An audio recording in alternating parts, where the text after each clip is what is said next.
There's no feeling more intense than starting over.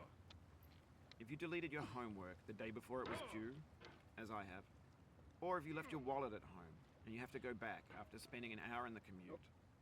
If you won some money at the casino and then put all your winnings on red but it came up black. If you got your best shirt dry cleaned before a wedding and then immediately dropped food on it. If you won an argument with a friend and then later discovered that they just returned to their original view. Starting over is harder than starting up. If you're not ready for that, like if you've already had a bad day, then what you're about to go through might be too much. Feel free to go away and come back. I'll be here. Alright, thanks for coming with me on this trip. I'll understand if you have to take a break at any point. Just find a safe place to stop and quit the game. And don't worry, I'll save your progress, always, even your mistakes. This game is a homage to a free game that came out in 2002, titled Sexy Hiking. The author of that game was Jazuo, a mysterious Czech designer who was known at the time as the father of B games. And B games are rough assemblages of found objects. Designers slap them together very quickly and freely, and they're often too rough and unfriendly to gain much of a following. They're built more for the joy of building them than as polished products.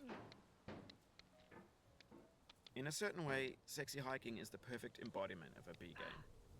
It's built almost entirely out of found and recycled parts, and it's one of the most unusual and unfriendly games of its time. In it, your task is simply to drag yourself up a mountain with a hammer. And that act of climbing, in the digital world or in real life, has certain essential properties that give the game its flavor. No amount of forward progress is guaranteed. Some cliffs are too sheer or too slippery. And the player is constantly, unremittingly in danger of falling and losing everything. Anyway, when you start Sexy Hiking, you're standing next to this dead tree that blocks the way to the entire rest of the game. It might take you an hour to get over that tree, and a lot of people never got past it. You prod and you poke at it, exploring the limits of your reach and your strength, trying to find a way up and over. And there's a sense of truth in that lack of compromise. Most obstacles in video game worlds are fake. You can be completely confident in your ability to get through them once you have the correct method or the correct equipment or just by spending enough time. In that sense, every pixelated obstacle in Sexy Hiking is real. The obstacles in Sexy Hiking are unyielding, and that makes the game uniquely frustrating. But I'm not sure Jazuo intended to make a frustrating game. The frustration is just essential to the act of climbing, and it's authentic to the process of building a game about climbing. A funny thing happened to me as I was building this mountain. I'd have an idea for a new obstacle, and I'd build it, test it, and it would usually turn out to be unreasonably hard. But I couldn't bring myself to make it easier. It already felt like my inability to get past the new obstacle was my fault as a player rather than as a builder.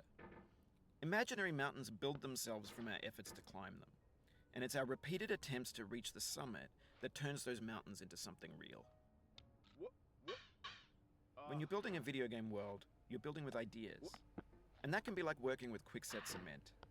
You mold your ideas into a certain shape that can be played with, and in the process of playing with them, they begin to harden and set until they're immutable, like rock. And at that point, you can't change the world, not without breaking it into pieces and starting fresh with new ideas. For years now, people have been predicting that games would soon be made out of prefabricated objects, bought in a store and assembled into a world. And for the most part, that hasn't happened, because the objects in the stores are trash. I don't mean they look bad or that they're badly made, although a lot of them are. I mean they're trash in the way that food becomes trash as soon as you put it in the sink. Things are made to be consumed and used in a certain context, and once the moment is gone, they transform into garbage. In the context of technology, those moments pass by in seconds. Over time, we've poured more and more refuse into this vast digital landfill that we call the internet. It now vastly outnumbers and outweighs the things that are fresh and untainted and unused. When everything around us is cultural trash, trash becomes the new medium, the lingua franca of the digital age. And you can build culture out of trash. But only trash culture. B games, B movies, B music, B philosophy. Maybe this is what digital culture is. A monstrous mountain of trash, the ash heap of creativity's fountain. A landfill with everything we ever thought of in it. Grand, infinite, and unsorted. There's 3D models of breakfast, Gen X's fanfic novels, scan magazines, green screen Shia LaBeouf, banned snuff scenes on Live Leak. Facebook's got lifelike bots with unbranded adverts and candid shots of Kanye and Taylor Swift mashups, car crash epic failed GIFs, Russian dashcam vids, discussions of McRibs, discarded, forgotten, unrecycled, muddled, rotten, untitled. Everything's fresh for about 6 seconds, until some newer thing beckons, and we hit refresh. And there's years of persevering, disappearing into the pile, out of style, out of sight. In this context, it's tempting to make friendly content that's gentle, that lets you churn through it but not earn it. Why make something demanding if it just gets piled up in the landfill, filed in with the bland things? When games were new, they wanted a lot from you. Daunting you, taunting you, resetting and delaying you. Players played stoically. Now everyone's turned off by that. They want to burn through it quickly. A quick fix for the fickle, some tricks for the clicks of the feckless. But that's not you, you're an acrobat. You could swallow a baseball bat. Now I know, most likely you're watching this on YouTube or Twitch, while some dude with 10 million views does it for you, like a baby bird being fed chewed up food. That's culture too. But on the off chance that you're playing this, what I'm saying is, trash is disposable, but maybe it doesn't have to be approachable. What's the feeling like? Are you stressed? I guess you don't hate it if you got this far. Feeling frustrated? It's underrated. An orange is sweet, juicy fruit locked inside a bitter peel. That's not how I feel about a challenge. I only want the bitterness. It's coffee. It's grapefruit. It's licorice. It feels like we're closer now. Composer and climber, designer and user. You could have refused, but you didn't. There was something in you that was hidden, that chose to continue.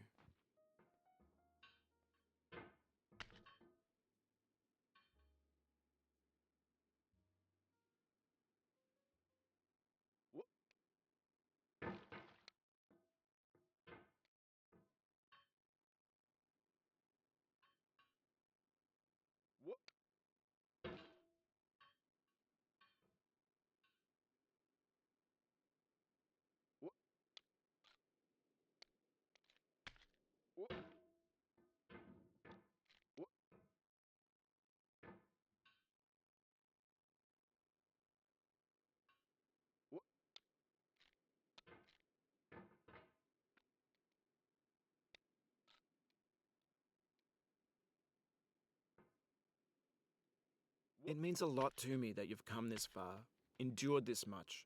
Every wisecrack, every insensitivity, every setback you've forgiven me is a kingly gift that you've given me.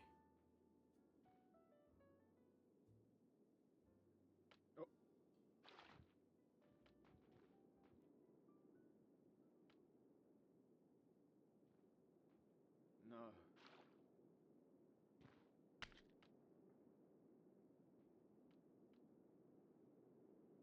We have the same taste, you and I. It's not ambition, it's ambition's opposite. An obdurate mission to taste defeat. You'll feel bad if you win, so I put this snake in for you.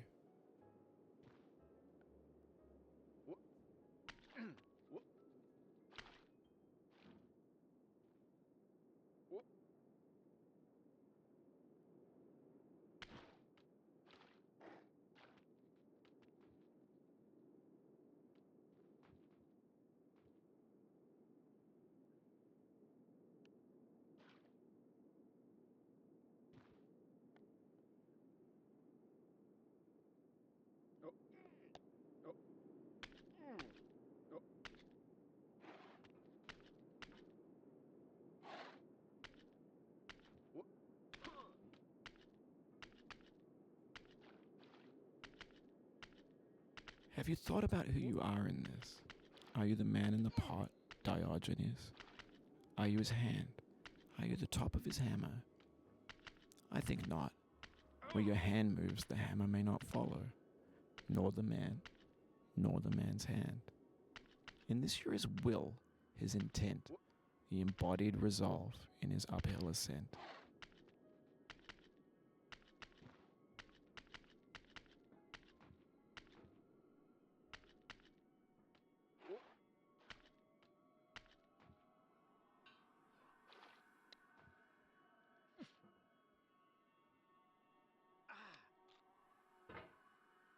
Now, you've conquered the ice cliff, the platforms, the church, and the rectory, the living room and the factory, the playground, the construction site, the granite rocks, and the lakeside. You've learned to hike.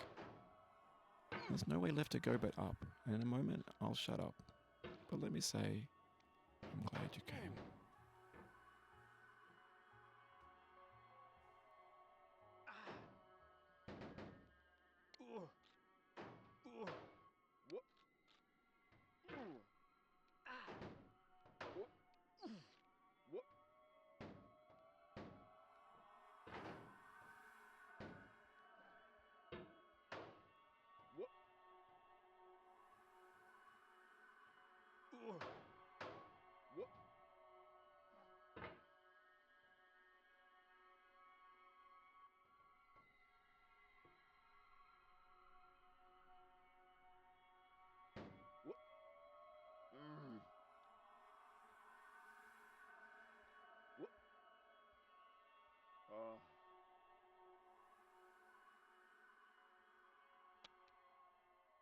I dedicate this game to you, the one who came this far. I give it to you with all my love.